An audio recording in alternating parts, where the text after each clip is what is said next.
Welcome to Justin Trudeau's Canada, and I hope you join us here. And if you are listening, thanks for being here. Also, you're under arrest for hate speech or hate listening. That is a new crime in Canada. You are all guilty of it. So please report yourself to the nearest authorities, and let's get into it. So today, there's a lot we're going to talk about. I mean, we'll probably start with, we got some new green energy nonsense. I love this thing, that we've got a hydrogen wind power deal with the Germans. If only there was some way to get energy to Europe.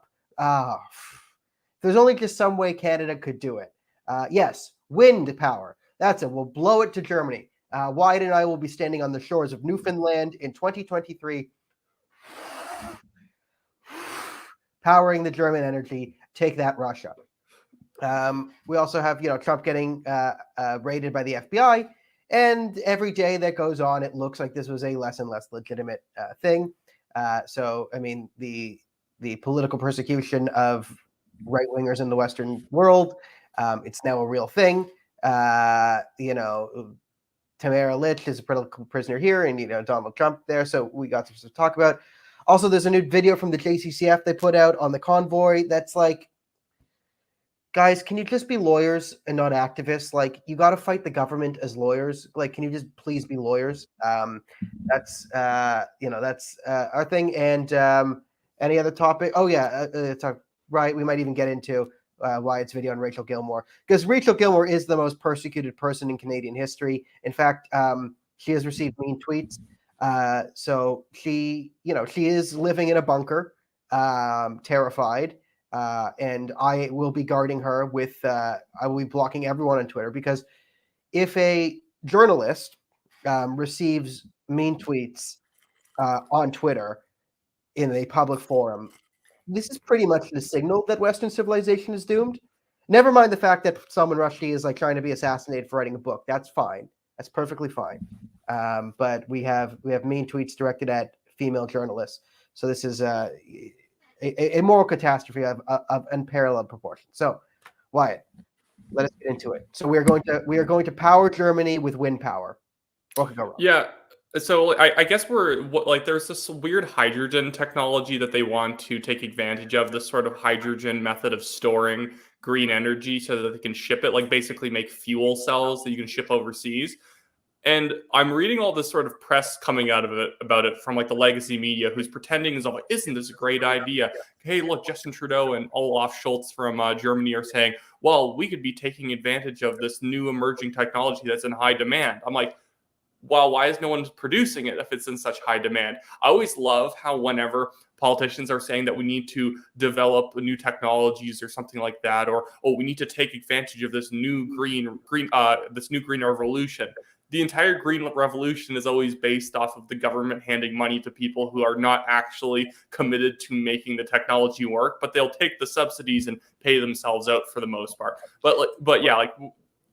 And we're still pretending like solar power and wind power are at all useful. We're still pretending, and now we're just adding on more experimental technologies on top of it, who no one's explored in the first place, to act as if somehow we're going to start, driving to work on wind power. Yeah, you hit it right. Like, it's still in the, let's be kind. It's still in the developmental phase. This isn't a streamlined guaranteed technology. This isn't a nuclear plant, a natural gas plant, a coal plant, something that we know you do X, you get energy. We are having a multi-billion-dollar fascinating to maybe this will work. And it's like, you're right, it's first kind. So we're just going to throw billions of dollars into these hydrogen cells. Now, there is good news for like the coal industry here. If you are in coal, the only thing that's really keeping coal alive is the green energy business, especially wind, as all those windmills need to be made with coal processing.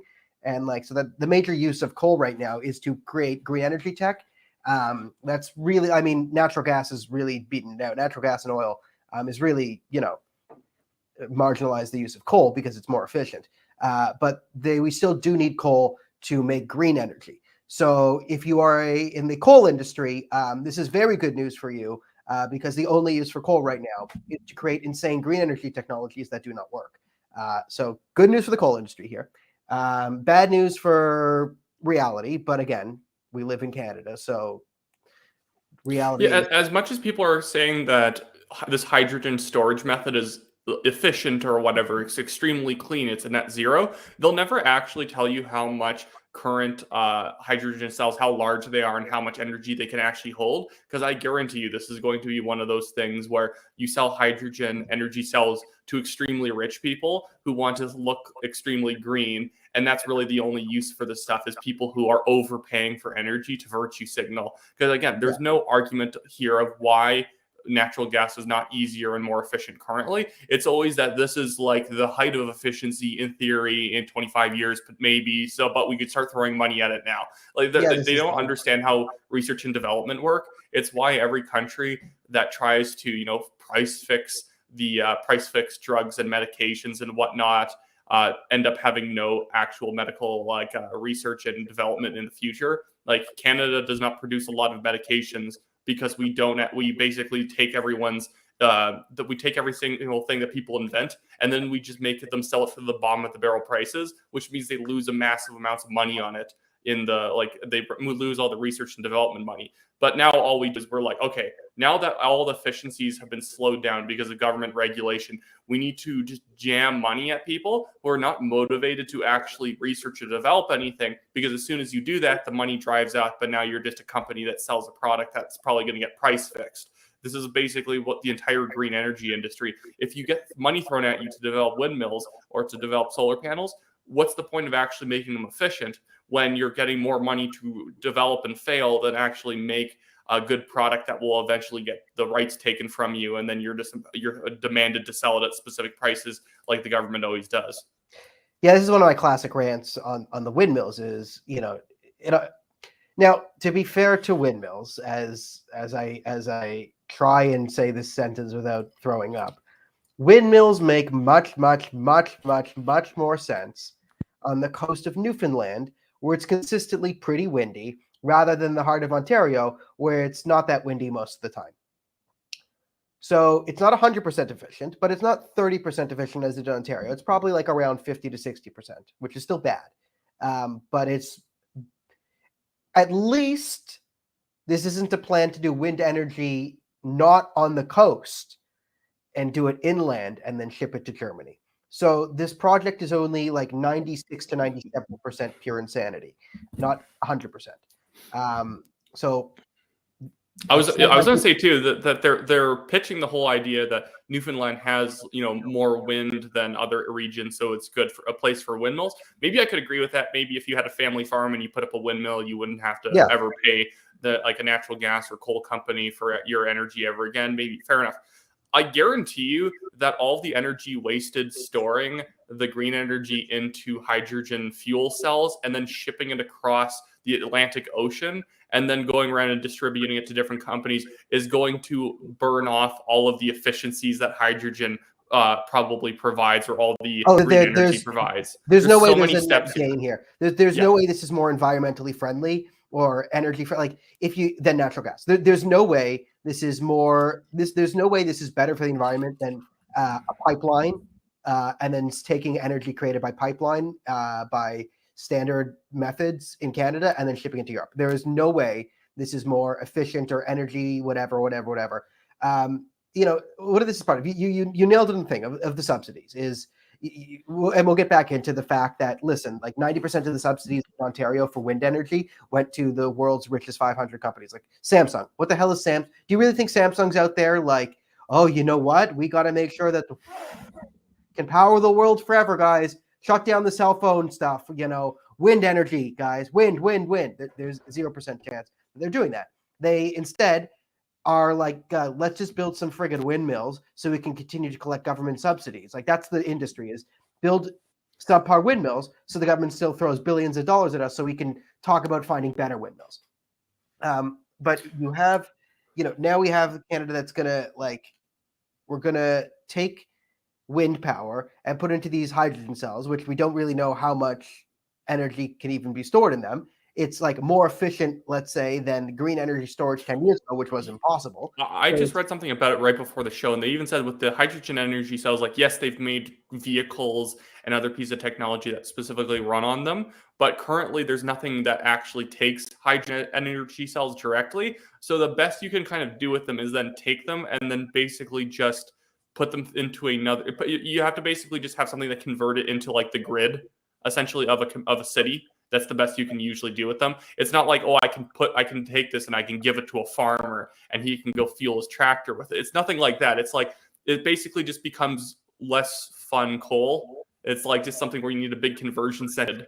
And then again, with all that construction that you have to do and whatnot, again, you've cut the benefits even further. It's probably only negatives at that point. Also, I just want to add on, this is like all the reporting about Olaf Scholz and Justin Trudeau talking is about them talking about this. Imagine having to be around these airheads for more than 5 minutes, where they're just like jaw-jacking about, well, hydrogen, that sounds like a cool new technology. It's really on the forefront of the green energy world, and it's like, what are we talking about? Like, it does, like, these people can talk forever without the idea of efficiency actually being brought into the equation, or how the people are going to pay for their food come winter. It's insane. These people can actually occupy themselves with things that are so like ridiculously silly. Well, this is the modern world. Like, these are the people in their Twitter bio who say, "I love science," right? Yep. Like, I trust the science. I love science. It's like, well, the party of science, whether it be the Democrats if you're in the States, or the Liberals or the NDP here in Canada, the party of science, a big push from the party of science is they are claiming to eliminate the second law of thermodynamics by 2050. That is the plan. Net zero emissions by 2050. Like, anyone who has any scientific understanding knows net zero is impossible. That's perpetual energy. It's impossible. Now, maybe some aliens on the planet Thalaxidin, they really have these things and they learned how to get energy from a black hole, and you can, bend space and time, and, Einstein was wrong, and, their societies fly around and do all that.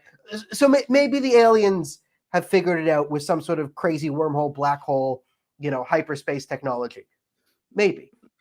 But to think that humanity will get there by 2050 is a pipe dream.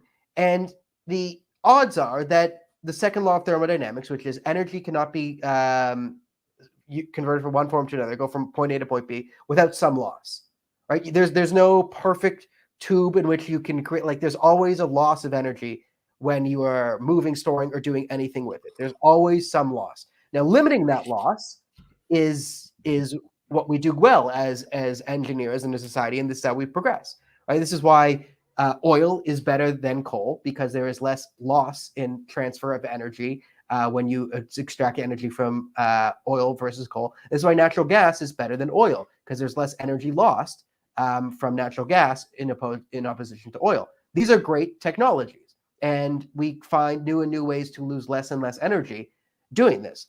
But the thought that we're going to get to net zero, that there will be zero energy lost, that we will get all our energy from, the sun or the wind or Mother Earth, we'll hook some electrodes up to Chrystia Freeland, and every time her voice goes into that annoying octave, it will power a farm or something by 2050. This is insanity. And the people have the audacity to call themselves the party of science. And there's no science involved in the party of science. It's all jibber jabber ideology. But what they've done so cleverly is they have guised their ideology, particularly green ideology, as the science, right? So anyone like me who says, they say, oh, climate change is going to kill everyone by the year X, right? In 2000, it was 2010. In 2010, it's 2020. In the 2020s, it's by 2030. So we're all going to die in 10 years has been the standard of science for about the last 60 years or so. So we're all going to die. This is the science. And anyone who says, you know what, okay, there's real ecological problems, all right? Let's break it down. But no, we're not all going to die by tomorrow, right? We then become science deniers. And this is not how science works. This is heretical. So this is, you have this, quasi-religious belief that is political in nature, being guised as the science. And I think this is what allows people and German chancellors and Justin Trudeau to say, oh, we'll get the wind and the wind will power the thing. We'll put it in hydrogen cells. Hydrogen, that's a sciencey word. Hydrogen cells, it's a very fancy sciencey word. We get the hydrogen cells, we put them on the plasma looper, and we will send them there, and this will fight the Russians. And this all sounds very sciencey, but none of it is yeah. And the thing is that the like some people get into a little bit too in like, do I even want to bring this up? Am I going too far down the rabbit hole? I'll try not to. But the same people who are the ones who are opposing Russia, like the sort of like the German Chancellor Olaf Scholz and Justin Trudeau, and they're going to stand up against Russia. They also give Russia the most gifts ever, like the most political gifts, by essentially crippling their economy by just dumping money into useless nonsense. You're wondering why Russia thought it had a really good chance at invading Ukraine. It's because all these Western leaders are just too busy fiddling around with sort of green energy toys and not actually taking the world seriously. They are still in Model UN, basically. They've never exactly left. Like, you know what? I was happy. No, like I wasn't happy Russia invaded Ukraine. It was nice to see that, for a few months anyway, that, liberal friends and family members had adopted about 80% of my foreign policy when the TV told them to, right? We need to curb Russian aggression. Western civilization is better than the Soviet Union. It's better than China. It's better than, Islamo-fascist dictatorships in the Middle East and North Africa. It's better. Western civilization needs to be maintained, and we need to, be strong and stand up to Iran and China and Russia. It was nice that they adopted about 80% of Daniel's foreign policy opinions forever. Now they still they were under the thing. I had to sort of explain to them no. Like, I've been against Russia before. Like, and you were here. I was against Russia invading Ukraine the first time before it was cool. Like, if you don't remember, Russia invaded Crimea under Barack Obama, and this was totally cool. This was totally cool. No problems, right? Trump comes in, says some pretty not great stuff politically about Russia as a candidate, but as a president did some pretty good foreign policy stuff. He was giving the most arms and ammunition to the Baltic states, Ukraine, and Georgia. Like, it was actually the Russians really didn't like Trump around, because that's when the militaries of those countries around Russia got beefed up the most, so that they were able to defend themselves. But we're supposed to pretend that he's secretly controlled by Putin. And I guess this is a fantastic bridge to the next topic. We're supposed to pretend people like him are controlled, even though every economic decision that they make and foreign policy decision actually keeps Putin and Xi Jinping in line. Yeah, people are asking in the comments. I am stuffed up. I'm sick. I put myself full of congestant and Omar Al Gabra breathed into his face. Yeah. Oh yeah. Listen. Omar and Al Gabra and I were making out real hard last night. We were going at it. There's just something I love about that man and his Muslim brother and sympathy. And then you looked at him and you're like, wait, Omar, you're not wearing your mask. And I know. We usually when we have midnight makeout sections, we're both double masked with the face shield on. But it's sort of like the Montagues and Capulets, Omar and I. It was just too hot, too on steam. So now I kind of sound like this. But I don't regret anything, because Omar Al Gabra is an amazing cuddler.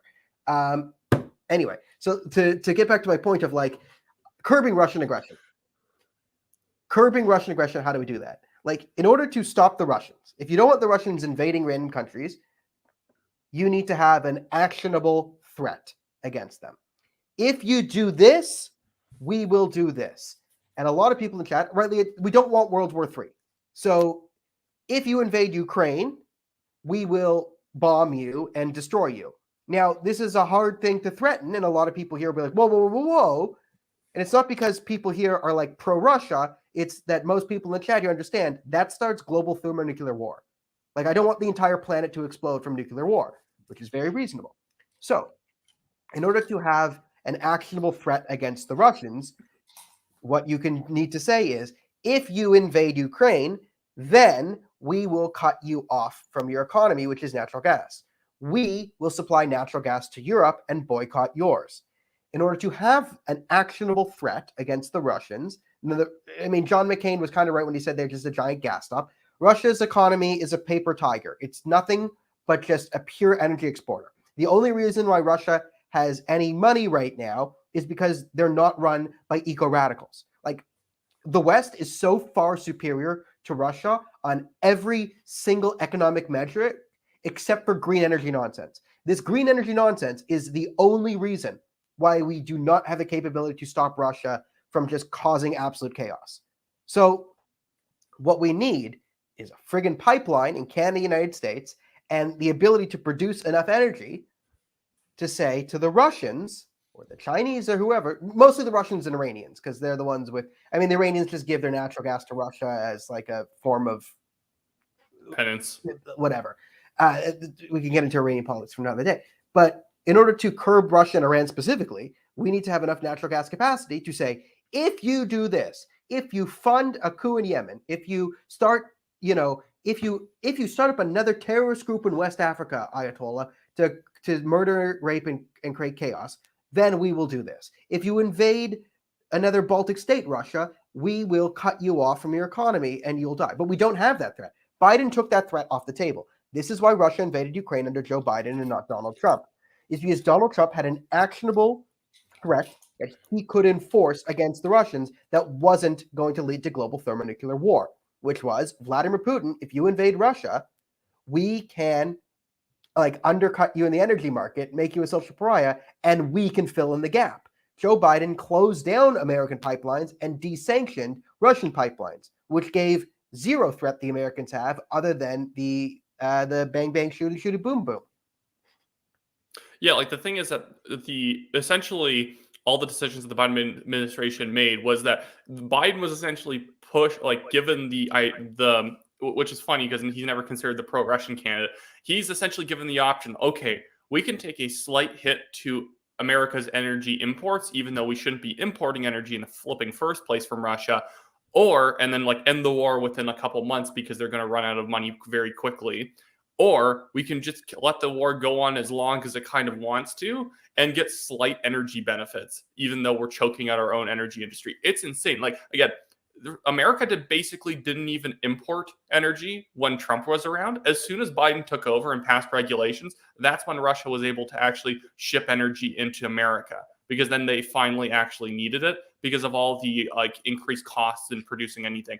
And maybe this is a great transition point to talking about Donald Trump, because again, this is kind of just like this raid, the FBI raid in Mar-a-Lago is essentially just another part 2 or 3 or part 7, whatever part we're on currently, of the Democrats' obsession with Donald Trump and Russia, acting as if somehow Trump's up to something. It might have to do with Russia. It might have to do with Cambodia. It might have to do with Daniel's uncle. It doesn't matter. Trump is up to something. We need to stop him. So maybe if you want to go over what kind of your thoughts are on the recent lack of uncovering of any actual wrongdoing by Trump, the FBI's uncovered, I guess. Yeah, I mean, this is the topic that I got banned from speaking and family dinners for, was the January 6th stuff and the Russia gate. Now, I was not a January 6th supporter. I remember doing the show on Wednesday, and I was pre-recording it, and I just saw footage of people breaking into the Capitol, and I was like, no, this is bad. You can't do this, guys. And my opinion, right at the time it was happening, I didn't even get coerced by anyone into it, is this is bad. You can't be doing this. And listen, there are some videos of people just walking orderly into the Capitol and being like, whatever. But there were people who were legitimately climbing windows and breaking into the Capitol for shenanigans. Was this a coup attempt? No. It was just a bunch of idiots going to the Capitol. And my point at the time was, all right, so Trump has claimed that he has all this evidence of election fraud. Let's hear him out. He gets 3 months to do this song and dance. He gets an appeal process. Let's see what the Kraken is, and let's see it, right? And because of the January 6th stuff, we never got to see if there was any even potential evidence. So it was all counterproductive. And then I had my family, who was pretty indicative of the media and the NDP, the Liberal, the Democrats' opinions. And this was worse than anything that's ever happened in all of human civilization, January 6th, to them. And Daniel, how could you support it? I said, I'm not supporting it. But I correctly pointed out, and this is what got me banned from speaking, is you are saying that Donald Trump questioning the legitimacy of the 2020 election is a threat to democracy and dangerous. Okay, that is an interesting point to make. May I point out that for 4 straight years, Hillary Clinton, CNN, and the entire Democratic Party were calling the 2016 election illegitimate. There were hearings, Comey, Mueller, all of this produced no evidence. It was completely fake. Completely fake. It was a hoax. Russiagate was a hoax. The Democrats for 4 years perpetuated a hoax about a fake election scandal. For even longer than that, you could say that they were or not longer than that, but at the exact same time, they were acting as if Stacey Abrams is the duly elected governor of Georgia, despite literally zero evidence of election fraud other than the generic there's somehow voter suppression against Black Americans, even though they're like the largest group of voters in the United States in terms of like turnout. They turn out more than any other voters, and supposedly there's voter suppression going on, and if it wasn't there, even though you can't name any, she would have overcome the 26,000 vote gap she was under. Yeah, the thing is, it was just general racism. Racism exists, and somehow this stops Black people from voting. Look at this. This is Black people waiting in a line to vote. This is the general flood. If you want to see a great video, Ami Horowitz, I'm not sure if this is him or at PragerU, does this excellent video on like the ID laws where he just goes to a college campus and asks white people to explain like why voter ID laws are racist. And they say, well, because Black people don't know how to use a computer. Black people can't use the internet. Black people are too poor to find the DMV. And then he goes to like Black people in East Harlem and says, well, do you know where the DMV is? Yeah. Who doesn't know where the DMV is? Do you have ID? There's a stat, like the gap. So more white people in America have ID than Black people. It's something like 92% of white Americans have ID, and it's like 91.3% of Black Americans. So it's not a statistically significant difference, but like this is like it's just this. It's the ultimate like bigotry of low expectations of, it's not Black people are too stupid. It's they're too poor and there's too much racism that Black people can't figure out how to use a computer. And this is somehow Donald Trump's fault. So okay, let's tie this all into what we have now. You have this January 6th commission where, again, it's so hypocritical.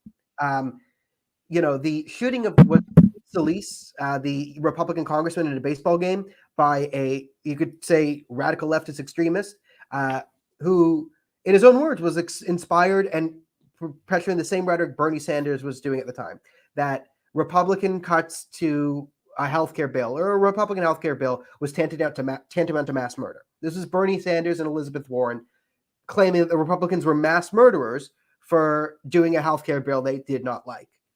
Now, this inspired, you could say, someone to go shoot at Republicans at a congressional baseball game. Is Bernie Sanders responsible for this shooting? All reasonable people say no. Now, you can criticize Bernie Sanders for having some hot rhetoric. And sometimes there's times Donald Trump has rhetoric I do not think is productive. But it's a whole other thing. Now, the same people who would in no way say Bernie Sanders is responsible for the attack on Republicans after calling them all mass murderers, Donald Trump is responsible for January 6th, even though he clearly said protest peacefully. And then once the video of them storming the Capitol, he said, go home, right? So they're trying to pin this all on him, and it's absurd. Now you have the FBI raiding his house, and we kind of wanted to I think our thing was, one, it's an American issue. It's a more common world issue. But I didn't want to get right into it right away because there is a chance that what the FBI did was warranted in some way.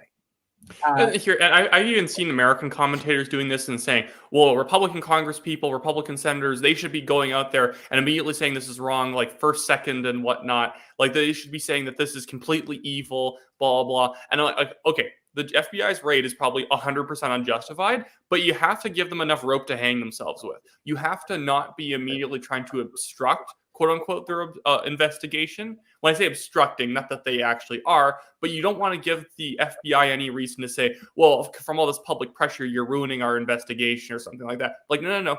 Say, okay, you guys are crossing the Rubicon. Now you guys don't get to come back until you actually show us some evidence. And that would be the best way of doing it. And then say like, oh, I'm willing to see whether or not Donald Trump has documents like with murder warrants against his enemies or something, if you discover that. But if you don't, then there has to be some consequences in place. It's like, hey, Merrick Garland, if you find absolutely nothing, despite getting a judge's warrant to search, are you going to resign? Like, I think that would have been a better way of doing it. But so far, it looks like it might just be a massive fishing expedition, and that's why they haven't rolled out some like bombshell piece of evidence yet. And what it's a 99% chance it was a fishing expedition. And to create a fishing expedition by raiding the former president's house, this is Banana Republic nonsense. This is what a Banana Republic does. A man who can declassify any piece of information he wants is somehow being raided because he has information that could potentially, if you really squint and cough in the light of the full moon, think is maybe to potentially still classified. That's what they're trying to get him on. And in order for this to be justified, it would have to be not just classified information, but information that is valuable to American national security that you show you can and you can show that Donald Trump had actionable plans to provide it to a hostile foreign actor. Here, the most ridiculous part is they're like, oh, there's nuclear stuff that they're looking through, or nuclear papers, or maybe and they're trying to implicate that he had like nuclear launch codes or something ridiculous. Nuclear launch codes change daily. There was no way he would have anything that was worthwhile. And to a certain extent, the vast majority of classified information is not really all that bad if I got out to the public. It's like minorly, maybe you don't want to know that. He's not taking like military plans like Hillary Clinton probably had, because the FBI and the DOJ even admitted that what she did like heavily damaged American like national security. Well, the funny thing is that the Democrats are now bringing up Hillary Clinton as justification for why they're allowed to raid Trump, for potentially having documents the National Archives want, despite the fact that he's president and he can declassify whatever the hell he wants. And they're trying to compare him to Hillary Clinton, even though they were arguing that Hillary Clinton was completely okay to do every single thing she did, even though she doesn't even have those declassification powers. So it's like their arguments proving way too much, to the point where they're basically demanding that Hillary Clinton go to prison with Donald Trump. Yeah, but she's the greatest and she's totally innocent. Yeah, it's complete nonsense. Let's recap the email scandal of Hillary Clinton, because it's been probably 6 years for most of you since you've last heard about it a lot. Yeah. Right. So the email scandal for Hillary is, as she was Secretary of State, so she couldn't declassify anything. But she had classified information on an unsecured server at her house, which you cannot have. Now, in the sense, whatever, but there were also stories of her just printing classified documents that the maids had access to. So anyone in the Clinton household could have found these documents and then sold them. So they were unsecure.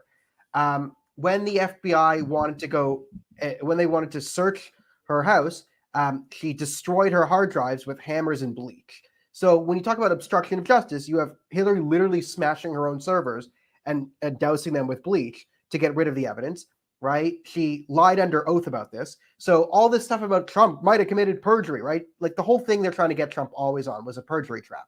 They're always trying a perjury trap on Donald Trump, even though, right, the maddening thing was, here's Hillary Clinton. She clearly perjured herself. She obstructed justice, and she had classified documents in her house. It was even worse than just what Trump. When I say worse, what Trump's doing is completely neutral. Barack Obama has 30 million pages of classified documents that he took with him, or classified or unclassified. It's a big mix of them. And it's like, I don't give a crap. He can have whatever he wants to a certain extent, as long as it actually had to do with his administration. He's not getting dumps of documents after the fact. But this is a non-issue. The thing is, Trump had a piece of paper locked in a safe that the FBI even said, hey, put this extra padlock on the room. And then they did it. And then they also were too stupid to actually bring the key with them. So they actually had to kick the door down. It was really funny.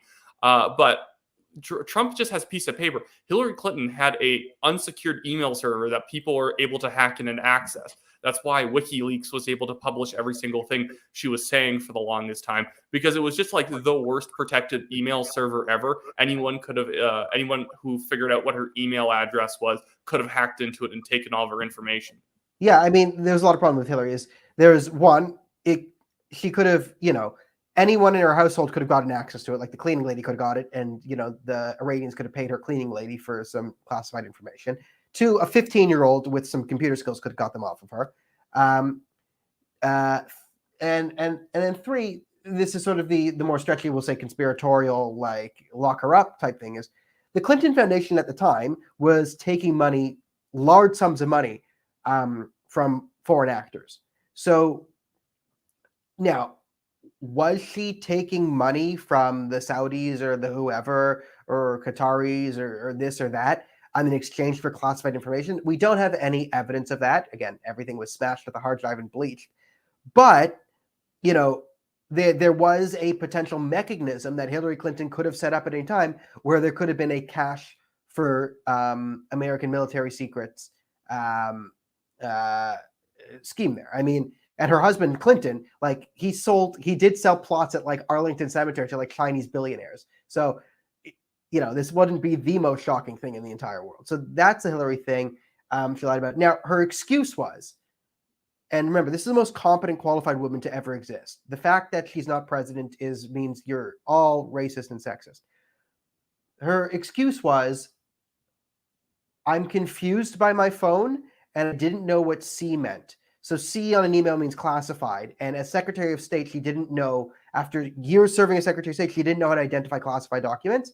And she has a phone and she doesn't really know how to use it.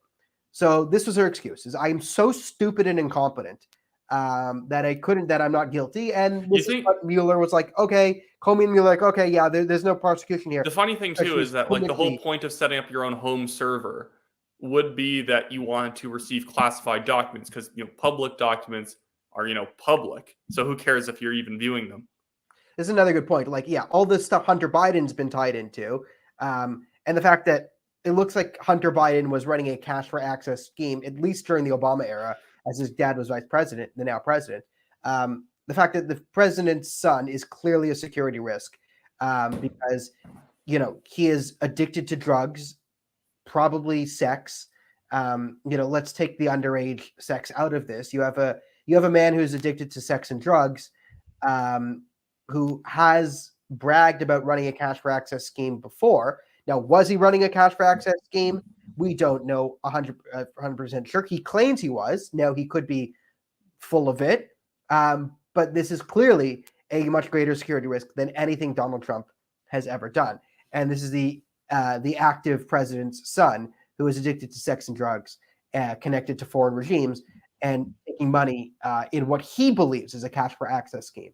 So, all of this points to a clear political bias within the intelligence organizations, and that's terrifying.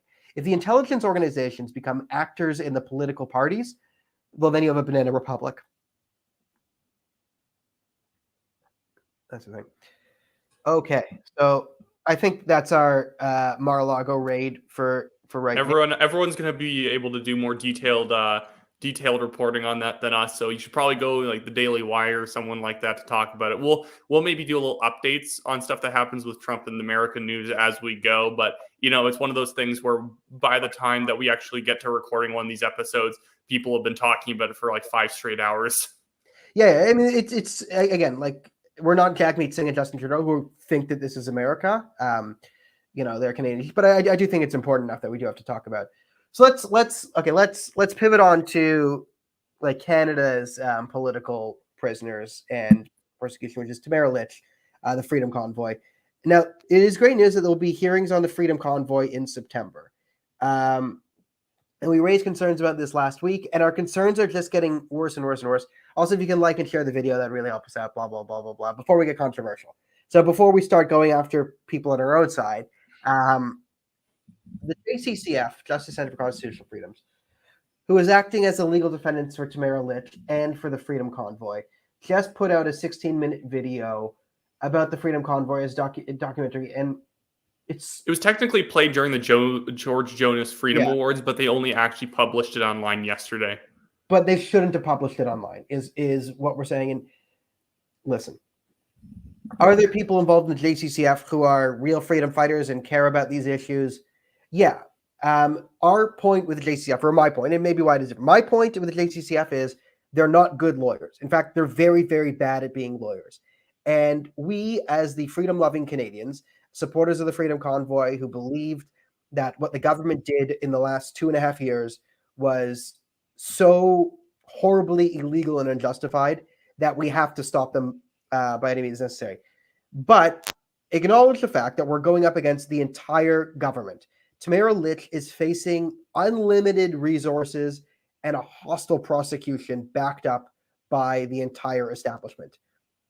And what she is going to battle with is a subpar legal organization, right? This is trying to fight a battle against the Russians, a military battle against the Russians with Second World War technology is the equivalent of using the JCCF.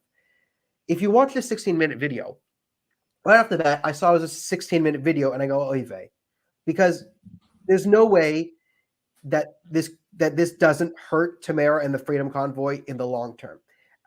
Because now, sometimes lawyers and legal organizations put out videos about the cases they're defending to get stuff into the public.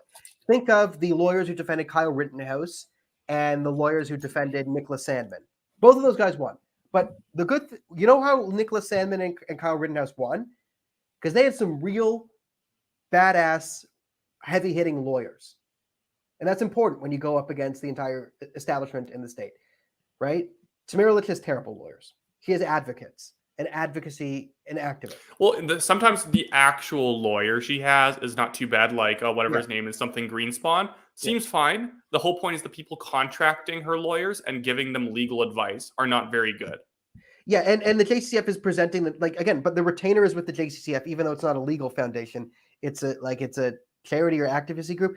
So my problem with the JCCF though is they're not good enough at what they're claiming to do to defeat the Canadian government in the court of law. If Tamara is watching, I would say, Tamara, you're famous now. Get some heavy-hitting, highfalutin Bay Street lawyers. You could get someone to do it for free, probably. You just could based probably, on the hype. You could probably get a heavy-hitting lawyer who would do this to show that he could beat the government. And also, if Tamara needed to fundraise for a personal lawyer to fight the government, she'd be able to get it in a heartbeat. And if it's a real lawyer, that if she contracts an actual law firm, the government won't be able to get the money. And I know this because I was there in Ottawa, the Freedom Convoy, and I understand why the captains of the Freedom Convoy were skeptical of fancy Toronto lawyers, but I do know there was a concerted effort to bring in some real heavy-hitting actual lawyers to the Freedom Convoy to protect the money. Once there was $10 million involved, it was now's the time to get some lawyers in who will protect this and make sure this money gets to the truckers. That's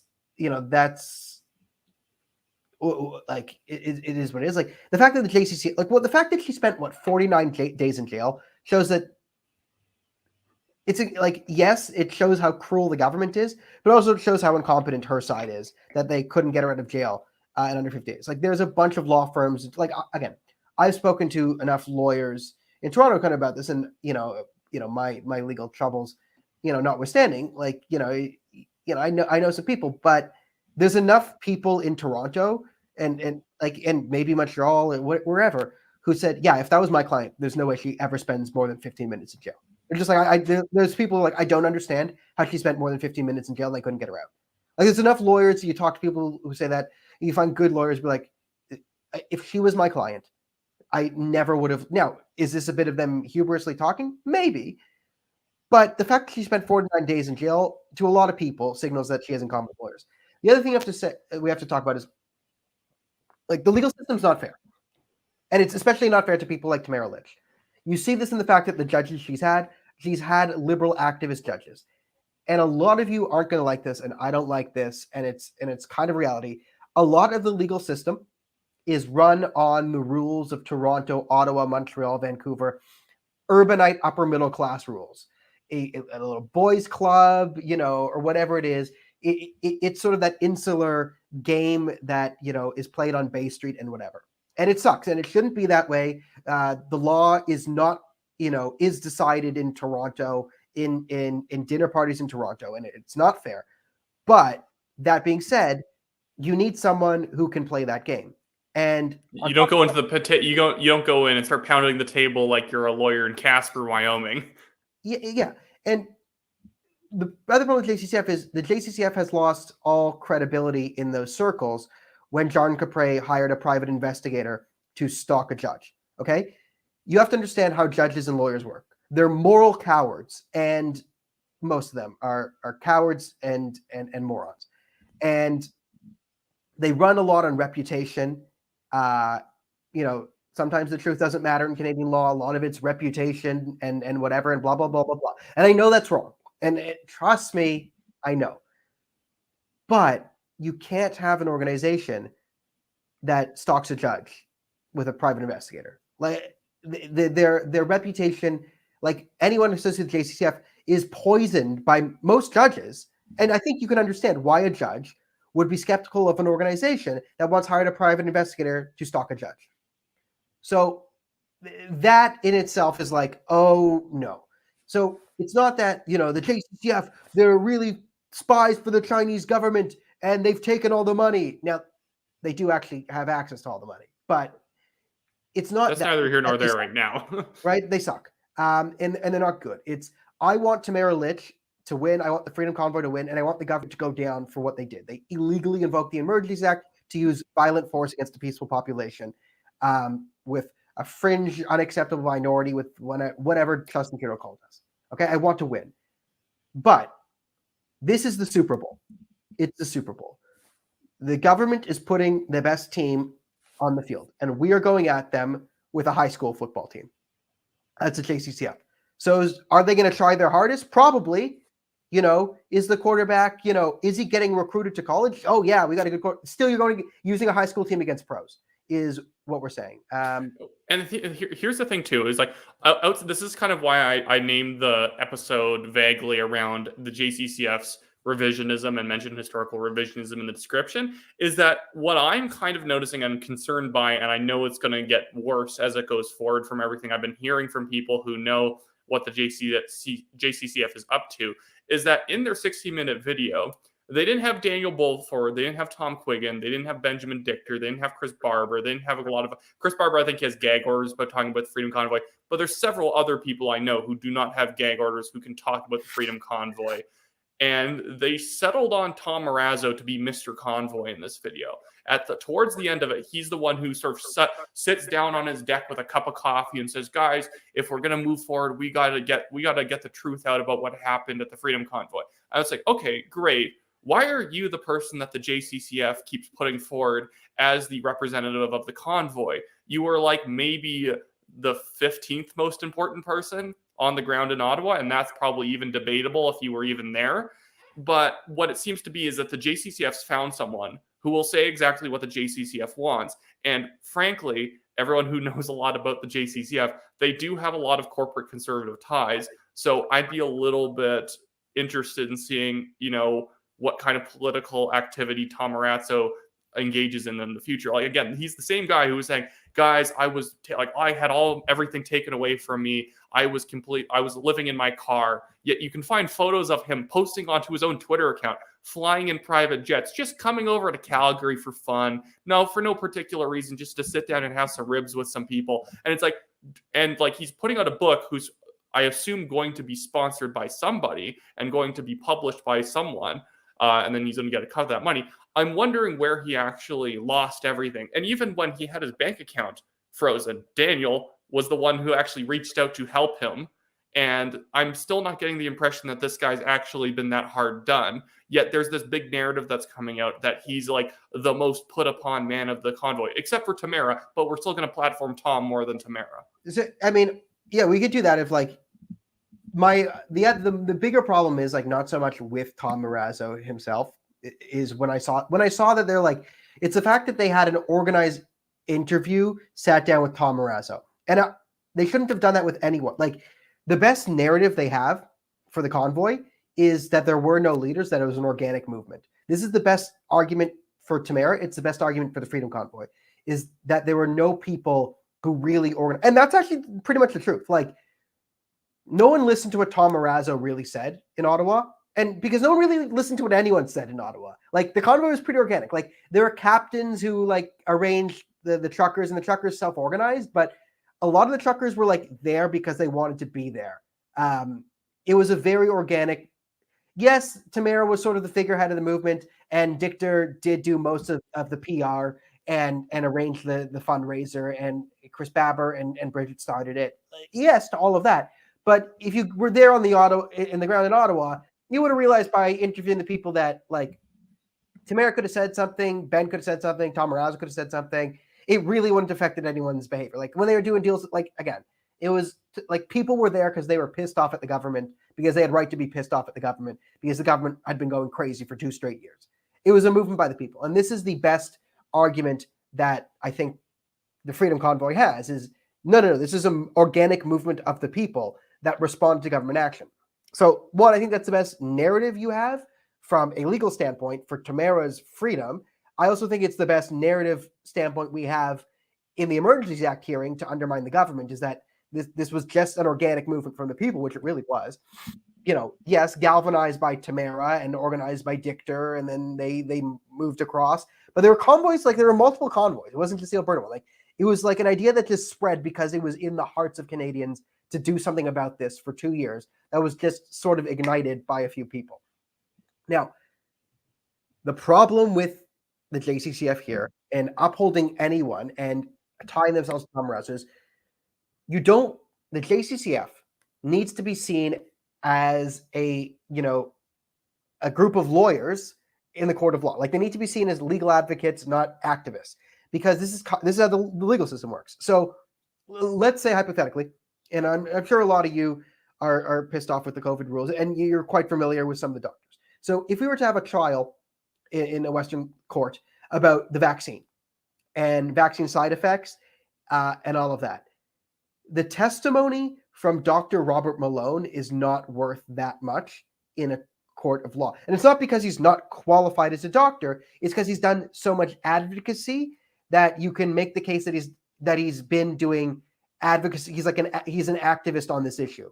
And it goes on the same side. Like the Nikki Kaplan, whatever, like the Vaxapalooza girl, like who's like, I'm now running for office. She's in the same category. It's not that they're wrong or they're unqualified. It's when you go into court, the opinions of doctors who can be shown to have no activist stake. It stops being that this person's showing up to give us their expert opinion. It's this person and their brand is showing up. Exactly. Who is there showing up, and to basically, and to a certain extent, it wouldn't be wrong that this person's partially showing up because of how well known they are rather than how experienced they are. And you could be the most experienced person, but you're also too well known for people for you not to be able to bias the entire trial. Exactly. And again, this isn't a slight on either of those two doctors, just kind of explaining how things work here. So the JCCF starts to tie itself to convoy organizers. You lose your status of, you know what, we're just lawyers upholding law as we see it, to, well, now these people are activists, right? They're clearly activists. So it undermines everything you say in court. Like, even if what you're saying is true, it undermines it. And the JCCF, like, it shouldn't be me explaining, like, the JCCF should know this, and they shouldn't be doing it. But, like, again, why is the video 16 minutes long? Why? I want to know how much they spent on that video, because it's not like it's just their own law firm's profits that they want to put into a sparkling video. It is all donor money being put into these videos. And to a certain extent, honestly, I kind of don't like that they're even hosting awards events. Who cares? Stop burning money when you should be representing people. Every single event you put on, you could have represented someone else attacked by the government. And that's where I feel like these charity organizations should be like focused on, is getting people lawyers for cheap costs who they can use to beat government cases, rather than we take a few high profile cases, we take 3 or 4 big names, and then then for the rest of the year we just high five and pat each other on the back. The video was so horrible, like not only because it was 60 minutes, but there are parts in it you're going, what the hell are they putting this in the video for? They were putting the arrest of Arthur Pulowski in the video. They were putting the arrest of someone for like tearing down a fence around a church in the video.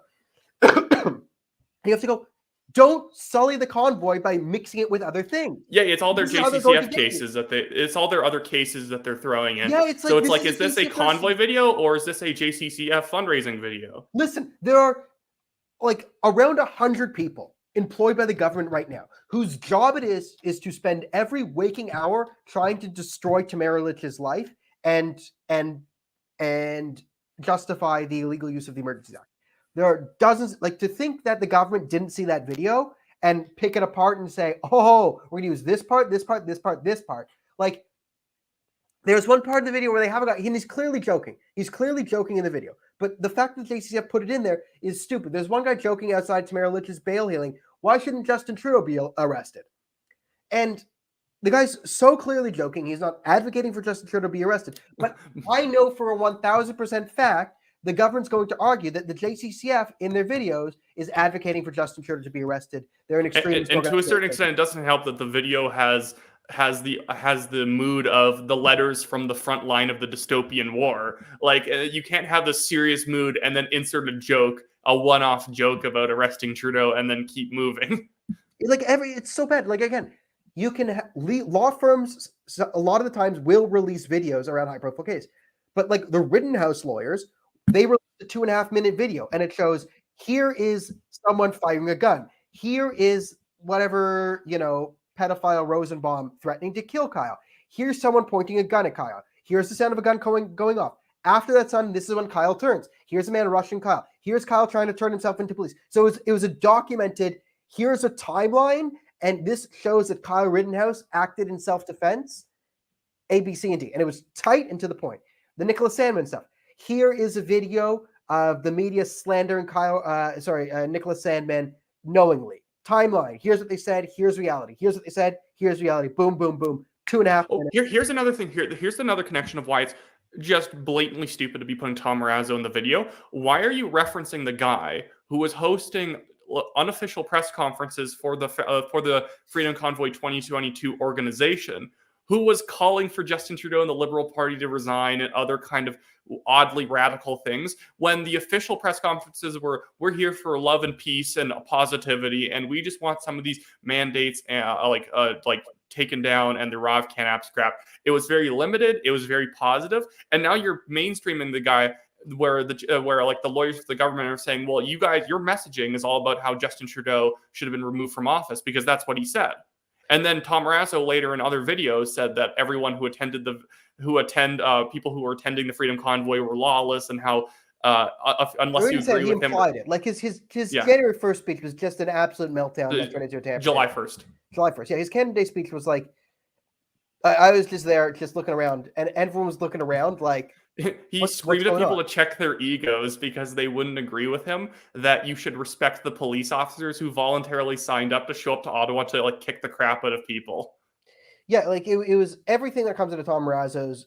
And that's what I mean. He literally hurts the JCCF's case in court because he says weird radical things, and then he disowns people and throws them under the bus after the fact. Yeah, and Tom Marazzo on Tuesday is the greatest enemy of Tom Marazzo on Monday. I've never seen someone who is so purely, and I don't think Tom Marazzo is a paid shield by the Russians or the Chinese he's a plant by the government to overthrow no. I just think he's not very good at this. And I think he's not good at this. This is not his forte. I'm sure he's fine in a logistics setting. He can move things from point A to point B. But in terms of complex thinking, and in terms of he just doesn't this is not his thing. And listen, so behind the scenes, I'm not sure if we said this last time, but Tom Marazzo got up there and he got into Tom Marazzo joined as the convoy rolled into Ottawa to help out, as a volunteer. And sure, you want to volunteer, help, move things. And he was like, you know what? I'm going to be purely behind the scenes. You're not going to hear from me. No one's going to know I was even here. That's what Tom Marazzo was saying. It's I'm going to be a ghost. And then all of a sudden, next day, he's gotten a bit. He's throwing press conferences, and he's throwing more and more press conferences. I've seen this before. I came out of stand-up comedy. He's microphone drunk. He's drunk on a microphone, and he's looking, and I understand it. I like talking.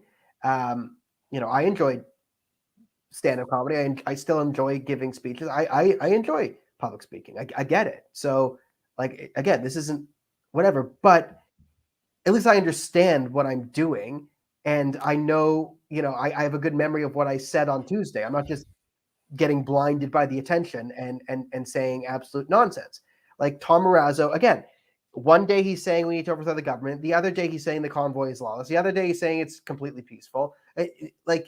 There is no consistency from this man. There's no consistent message here that if the government is watching you, Tom. Like, Tom, I know you're not watching us because you have us blocked because we asked you questions about the Ontario Party. And again, like, this is, again, the blocking of Daniel Bordman and Wyatt Claypool from Tom Marazzo. Again, this is what I'm saying about Tom Marazzo. And it's not the fact that he blocked us. I do not care. It demonstrates hot-headedness for blocking us and all the people he blocked on Twitter when he joined the Ontario Party. So Tom Marazzo became a politician after the convoy. He went into politics. He joined a fake party, the Ontario Party. Okay. So his goal was to help out Doug Ford by undermining New Blue. Great. The reason he gave for blocking us is we asked him questions and hard questions about the Ontario Party, because that's our job. He said this isn't the thing, and politics, and basically he got into office to be positive, and he shouldn't be thrown with negativity as a politician. What the hell was the Freedom Convoy? The Freedom Convoy was a protest at politicians. Truckers and people went to Ottawa, to where the politicians were, parked outside the politicians and honked, saying, F you. You're being bad. You're being bad leaders. We don't like you. Change. It was not a positive, loving endorsement of the Liberal Party. Now, it was about peace and love, and there was no violence until the cops started beating people up. But the message of the convoy was, we have a right to express a negative opinion of our government. You've crossed the Rubicon. You've gone too far. Honk. That was the Freedom Convoy. And then Tom Marazzo becomes a politician and starts saying how politicians should never be criticized. Well, if the idea is the politicians should never be criticized, well, then, yeah, the Freedom Convoy is illegal. Yeah. Tamara's a prisoner. Because how dare Tamara... Because what's Tamara's crime? Is, incitement to criticism of politicians. That's her crime. And it's not a crime in Western civilization. It's absurd. But then you have Tom Marazzo going around making the case that it is. And again, the greatest enemy of Tom Marazzo on Wednesday is Tom Marazzo on Friday. And again, this is why he's an absolute hothead. And generally, from what I know about from the sort of like I guess it's parliamentary investigation that's going to be happening, and that's actually going to be taking place in a court where people actually have to speak on the record, is that I believe he's the only convoy, quote unquote, organizer showing up to it, or was allowed to show up or invited or anything like that.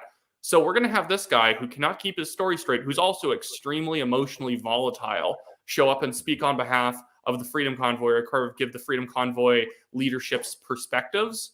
It's going to be horrible, because this guy does not actually stay consistent. He's very much about maintaining Tom Marazzo's brand, which is why he's okay with criticizing other politicians, but you're not allowed to criticize him. This is not the thing that people think it's going to be moving forward. And again, the thing is that he's in many ways provably lied about what has happened to him since the convoy, and he's clearly getting far more financial benefits than he would probably ever let on that he's getting. Like, he's pretending that he's living out of his car while he's getting onto private jets and flying across the country. Also, it was a little suspicious that he showed up to Calgary right when there was a JCCF award show that Tamara Leach was showing up to, and I know she was warned heavily before that award show to make sure that they did not have Tom Marazzo show up, and then suddenly Tom Marazzo's just getting ribs in Calgary and nothing else. Yeah, like this is why we went and criticized, because he was in the position, and I know Tom Marazzo heard us because he unblocked you for 15 minutes, not me. Yeah. But like, again, I'm glad. He's like, this is why we decided to do this against the JCCF and Tom Marazzo, because they were being idiots, and they're going to get Tamara thrown in prison. So we felt it was important that, all right, someone needs to hold their feet to the fire from our side of the aisle to make them stop being morons. So if that's our job, is to make sure the JCCF puts their pants on and stops being morons and actually tries to win instead of raising money, then that's what we'll do. And if crazy people attack us for it, who cares? Who cares? And like the other thing with, like, I'll say last time Marazzo is like, he's also not that smart. Like, he was on our show, we brought him on the show, and there's a time where like he tried to explain compound interest, and he said like, oh, I was teaching my students about finance, and he lost his this is why I was like, oh, skeptical. Because he said he lost his job as a college professor due to his speaking out against vaccine mandates, and that might be true. But he also said that he would teach students about finances, and basically, if you have would you rather get $1 million or $1 a day that's doubled every day? It was 1 penny. It was 1 penny, double a day. So okay, whatever. Let's take the math like what it gets to. Yeah.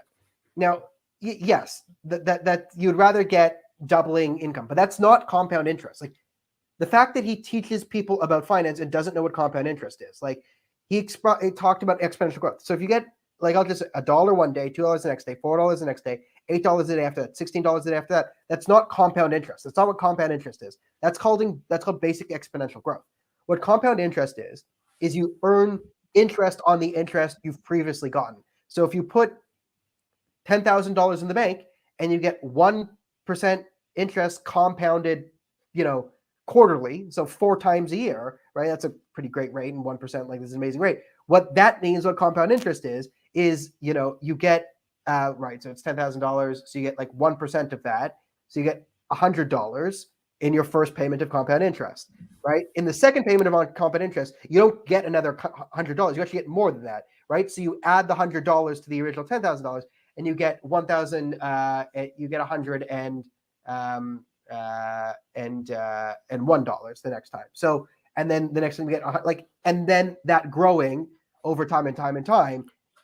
Interest compounding means your money, you get much and much more money as it goes on. That's compound interest. It's like a very basic thing of finance. So the fact that he didn't know what compound interest is, that might have been why he wasn't qualified to teach a college level class on finance. The fact that he just didn't know what compound interest is. That might have had something to do with it. So, and just one more thing to add on to the whole JCCF topic here is I've been at different events and whatnot for the last couple of months, and I've talked to members of the independent media, other members of the independent media, and even though they kind of wouldn't say this ever publicly, and I wouldn't name anyone to not start trafficking people's names around without their permission, a lot of people in independent media do not trust the JCCF. They say we've been in meetings with them, and everything just turns into how are we going to fundraise off of this? It never gets to the how are we going to win this case or how are we going to change the way this is being done. It's how much money can we get off of this this case, or not that fundraising is not important. Of course, you do need money to win the cases, so that's not wrong inherently. They were just commenting on the fact that this is it. They felt like it was a complete glut, and how are we going to legally overcome here? Yeah, at the last days of the Freedom Convoy, the JCCF wasn't doing any legal work. They were writing press releases. And I was there, and Dictor was like, that's my job. We have a press department, and we'll write something, and we'll give it to lawyers to look over. But this is the lawyers writing press releases, and then the PR department for the Freedom Convoy they were set up was trying to edit what they were saying and make it less crazy. So that's the job of the lawyers, is you give them a PR and they say, okay, don't say this, don't say this, don't say this. Okay. Instead, it was the JCCF releasing press conferences and then the PR being like, no, you can't say this, this, this, and this. No, we have to rewrite this. And then the JCCF just going rogue and releasing it anyway. You're this isn't what lawyers do. These aren't lawyers. They're activists. Yeah, and the thing is, it wasn't even just the JCCF on the ground. I even voted for them in 2021, but the PPC was also doing this. They were running around holding their own press conferences with Maxime Bernier and Randy Hillier, and you're sitting there thinking, why do I need a press conference from the PPC right now? This doesn't mean anything. But they're sort of doing all these different events on the ground as if they partially own the Freedom Convoy. And again, when I say organizers like Ben Dictor, Chris Barber, Tamara Lish, whenever they did press conferences with the independent media, it was very much of just talking about stuff that they knew was going on. They'd be open about they don't control it, that it's an organic movement, and then they would just be saying, but this is what the movement's based on, and then they would release the list of demands that everyone had kind of gotten on board because of. When everyone starts trying to show up and say, you know what, this is actually about something to do with Maxime Bernier too, or Randy Hillier, this is actually something to do with me as well. I give a lot of credit to Jim Karahalios from the New Blue Party, because he showed up the first day the truckers got there, the first couple of days, set up a stage, set up an audio system and microphone so people could talk. He made a speech. He talked about the New Blue Party a little bit, and then he packed up and left. He did not sit around saying, doing press conference saying, this is the New Blue Party's perspective on what's going on the ground. Who cares? It doesn't matter. I like Jim. I don't need to hear what he says at a press conference. The Conservative Party should say, you guys have the right to protest, carry on here. And the PPC, but not hijack it. And, the Conservative Party loves hijacking movements. That's That's kind of their entire shtick. It actually hurts them too, because they take movements and they suck every single thing out of them that was worthwhile, and then they just sort of like dump it on the ground afterwards. And that's my thing with Tom Marazzo seemingly being around a lot of very corporate conservative people. Is the Conservative Party going to grab a few people they liked from the convoy who will kind of do and say the sorts of things that they want, and then they'll basically use them to sort of make the Freedom Convoy a moot point, dump the Freedom Convoy, and now we can move on, and now it doesn't have to be an election issue anymore. Sort of something like that. The very large political parties are risk averse, so they will basically kill movements that are good for them just because there's almost too much energy behind it, and they don't like that there might be demands coming out of it that they don't want to personally support, even though they actually might be very good things to support. They just don't want to have to attempt to do it. So they want to get inside that movement to shut down the talk about those things and then move on. They basically want to neuter everything. Yeah, like one of the things is, I guarantee I'm going to make a prediction, and I'm going to go in September and cover these hearings. I'm going to go to Ottawa and try and set something up and cover the hearings. I am going to make a prediction here that the government brings up almost nothing in their case about any of the official press conferences. The press conferences with Dictor, Tamara, Chris Babber, that are, I think there's 4 of them, maybe 3 or 4 of them. Each of them are hours long. So there's hours long of material to go through, and I guarantee they've gone through it. And I guarantee you in there's nothing they think that helps their case. But I guarantee you all the unofficial press conferences, right? The Maxime Bernier, Randy Hillier stuff, the Tom Marazzo stuff, the people who just flew off the handle and said random shit claiming to be, the true leaders. I guarantee you that's what the government's going to be focusing on. And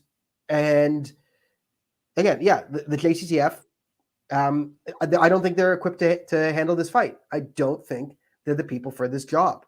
Like, I don't think they're the right lawyers. And it's not that they're bad people or anything. It's just like they're not good enough. And unless you pay a PI to stalk someone, then you might be a bad person. Yeah, but like, we as the freedom-loving Canadians need some real heavy hitters to go in there. And there are lawyers who agree with us and would do it, that belong to legitimate law firms that have respect within the legal community, which is worth something, right? The JCCF has pretty much burned all their bridges in the legal community. Like, a lot of lawyers and the good lawyers who were associated with the JCCF left after Capre paid a PI to stalk a judge. Like, a lot of them just said, no, I can't be associated with this anymore. So a lot of their best left. Yeah. I'm not sure if you want to look through comments or anything like that, but I think that's almost a good wrap on talking about the JCCF. That's a good. Do we want to talk about Rachel Gilmore or any of that stuff today, or do you think it's going on a bit too long already? I think I think we've gone a bit too long.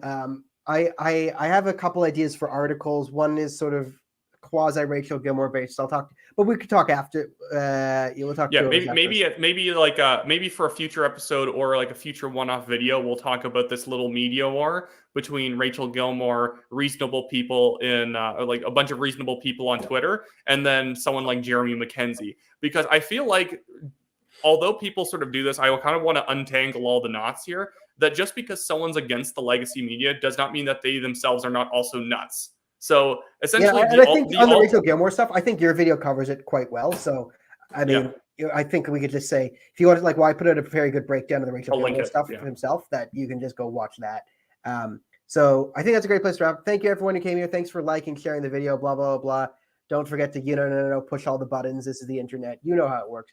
We'll see you next week at same time, same bat time, same bat place. Trying to get these done every Tuesday. And hopefully I will be feeling better. I plan on having less makeout sessions with Omar Alghabra this week, if I can hold back. Actually, you know what? Screw that. I'm calling Omar right now. So, guys, you guys have a great night. I'm going to call Omar Alghabra and just get busy.